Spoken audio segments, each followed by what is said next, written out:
Albanian man taken from UK psychiatric ward to deportation flight, report. Published by The Guardian.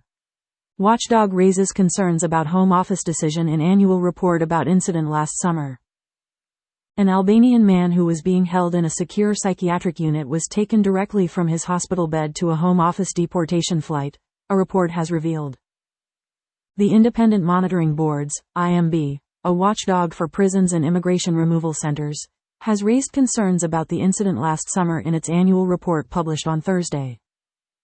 According to the report, the removal paperwork was served on the man at the secure psychiatric unit by a clinician there rather than a Home Office official. The man signed release documents, but the IMB monitors said they were uncertain he knew what he was signing.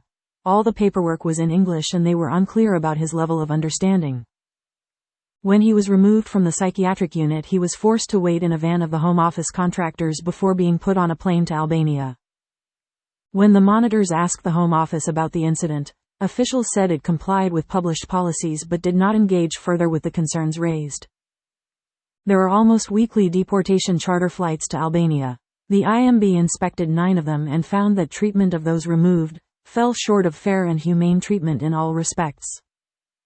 The report also raised concerns about a 4-fold increase in the use of restraints, from 4 incidents in 2022 to 16 in 2023.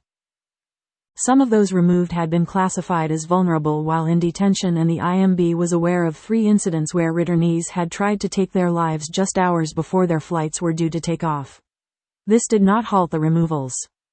The quality of coach drivers taking people from detention centers to airports was also criticized, with a third of the coaches the monitors traveled in deemed to be driven unsafely. In one case, a man was transferred from one vehicle to another by the side of the motorway after a smell of electrical burning became apparent in the first vehicle.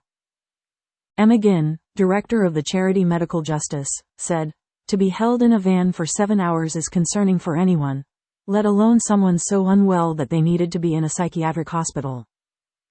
Both acting as a clinician in assessing their patient's mental capacity and having some immigration enforcement role, raises concern that clinicians can be drawn into sanctioning actions that may transpire to have serious adverse consequences to their patient's health.